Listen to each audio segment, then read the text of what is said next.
നിനക്ക് എന്നെ ഈ കമ്പനിയുടെ സിഇഒ ആയി ബഹുമാനിക്കാൻ ഒരു ഉദ്ദേശവും ഇല്ലെങ്കിൽ നേരത്തെ പറഞ്ഞാ മതി. ഞാൻ റിസൈൻ ചെയ്തിട്ട് പൊയ്ക്കോളാം. മുക്ത, കാം ഡൗൺ.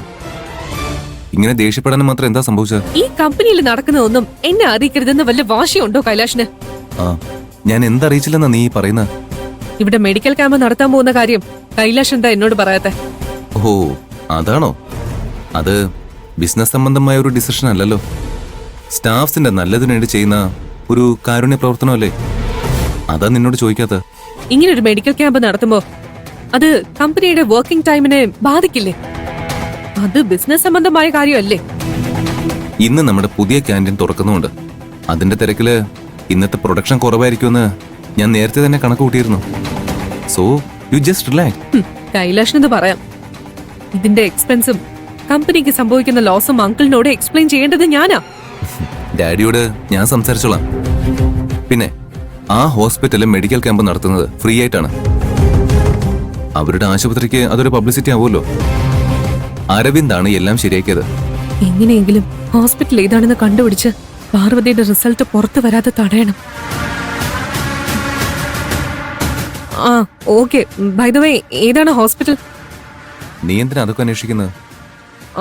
അല്ല, എനിക്കും ചെക്കപ്പ് നടത്താലോ, ഫ്രീ അല്ലേ? ഇത് മെഡിക്കൽ ചെക്കപ്പിന് പോവാൻ ക്യാഷ് ഇല്ലാത്തവർക്ക് വേണ്ടി നടത്തുന്ന ക്യാമ്പാണ്. ഈ കമ്പനിയുടെ സിഇഒ ഫ്രീ ചെക്കപ്പ് വേണോന്ന് പറഞ്ഞാൽ ആളുകൾ കളിയാക്കും. ഇനി നിനക്കങ്ങനെ പോണമെന്നുണ്ടെങ്കിൽ ഞാൻ നമ്മുടെ ഫാമിലി ഡോക്ടറിന്റെ മൾട്ടി സ്പെഷ്യാലിറ്റി ഹോസ്പിറ്റലിൽ വിളിച്ചു പറയാം. ഒരു ഫുൾ ചെക്കപ്പ് തന്നെ നടത്തിക്കോ. നോ നോ നോ, ഞാൻ പിന്നെ നടത്തിക്കോളാം. ഓക്കെ. ആ കൈലാഷ്, ആ ഹോസ്പിറ്റലിന്റെ പേരെന്താന്നാ പറഞ്ഞേ? ഞാൻ പേര് പറഞ്ഞില്ലല്ലോ. എനിക്ക് കൂടുതൽ ഡീറ്റെയിൽസ് ഒന്നും അറിയില്ല. എല്ലാം കൈകാര്യം ചെയ്തത് അരവിന്ദ. അവനെ വിളിച്ചു ചോദിക്കുക.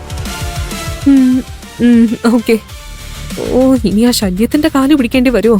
കഷ്ടം.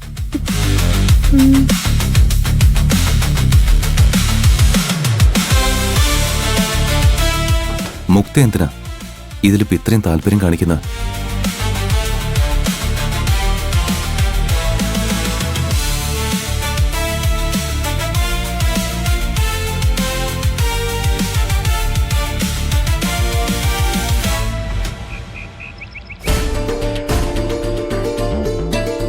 അരവിന്ദന് ഞാൻ വാക്ക് കൊടുത്തതാണല്ലോ.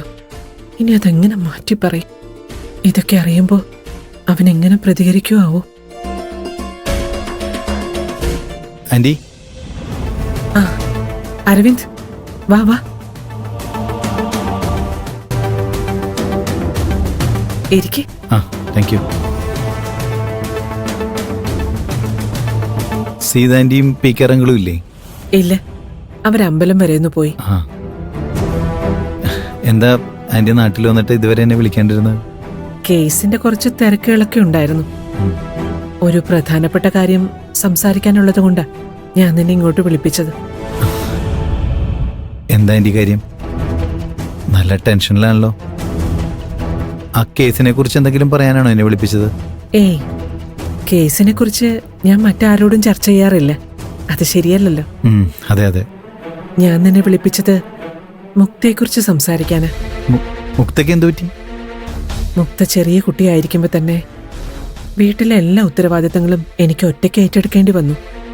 അച്ഛനില്ലാത്തതിന്റെ കുറവുണ്ടാവരുതെന്ന് കരുതി ഞാൻ കുറച്ച് കൂടുതൽ സ്ട്രിക്റ്റ് ആയിരുന്നു.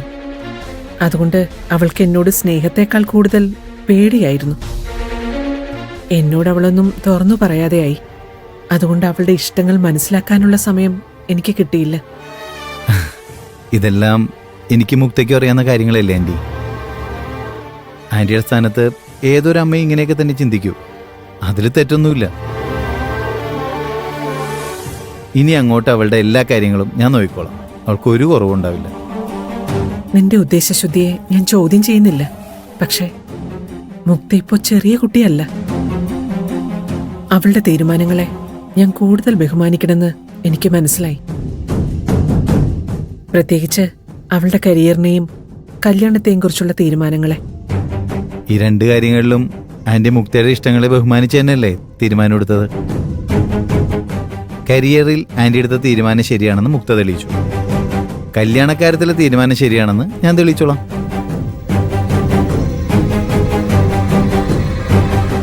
മോനെ, അവളുടെ കല്യാണത്തിനെ കുറിച്ച് ഞാൻ എടുത്തു ചാടിയൊരു തീരുമാനം എടുത്താണെന്ന് ഇപ്പൊ എനിക്ക് തോന്നുന്നുണ്ട്.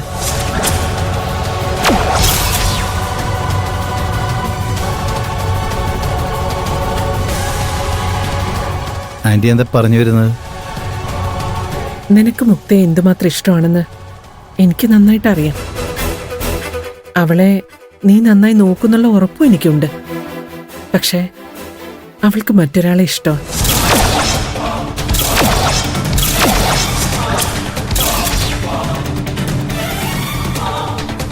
അവള് കുട്ടിക്കാലം മുതൽ കൈലാഷിനെ മനസ്സിൽ കൊണ്ട് നടക്കുകയാണെന്ന് ഇപ്പോഴാണ് എന്നോട് പറയുന്നത്. എന്നോടുള്ള പേടി കാരണോ അവൾ ഇതുവരെ ഒന്നും തുറന്നു പറയാതിരുന്നത്.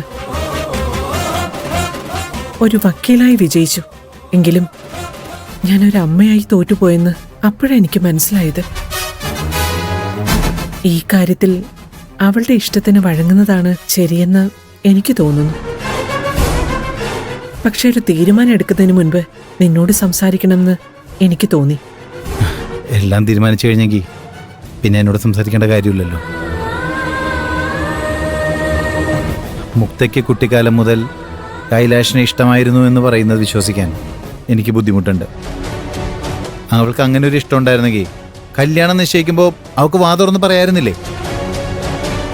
അന്ന് കൈലാഷ് ബിസിനസ് എന്താണെന്ന് പോലും അറിയാതെ ലോകം ചുറ്റി നടക്കുമായിരുന്നു. He was nothing. പക്ഷെ ഇപ്പോൾ അവൻ കമ്പനിയുടെ MD ആയി നിലയുറപ്പിച്ചപ്പോൾ അവൾക്ക് പെട്ടെന്ന് അവനോട് പ്രണയം തോന്നി. കൈലാഷ് ഒരു കമ്പനി സ്വന്തമാക്കാൻ എളുപ്പമാണല്ലോ. Shut up Aravind. മുക്ത കാശിന് വേണ്ടിയാ കൈലാഷിനെ ഇഷ്ടപ്പെട്ടെന്നാണോ നീ പറയുന്നത്? ഛേ,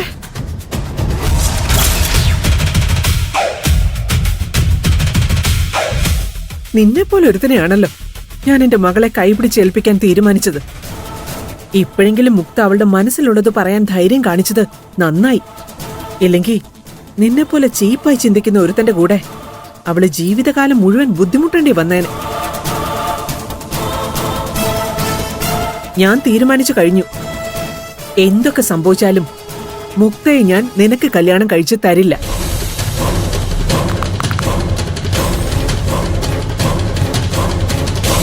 കൈലാഷുമായി അവളുടെ കല്യാണം ഞാൻ നടത്തും. വക്കീൽ ബുദ്ധി എന്ന് പറയുന്നത് ഇതിനെയാണ്. ആന്റിക്ക് കൈലാഷുമായി മുക്തയുടെ കല്യാണം നടത്താൻ ഒരു കാരണം വേണമായിരുന്നു. അതിനുവേണ്ടി എന്നെ ഇങ്ങോട്ട് വിളിച്ചു വരുത്തി വെറുതെ ഒരു പ്രശ്നം ഉണ്ടാക്കിയതല്ലേ? ഞാൻ നിന്നോട് സംസാരിച്ചത് ഒരു വക്കീലായിട്ടല്ല, ഒരു പെൺകുട്ടിയുടെ അമ്മയായിട്ടാ. നിന്നെ ഇങ്ങോട്ട് വിളിക്കുമ്പോ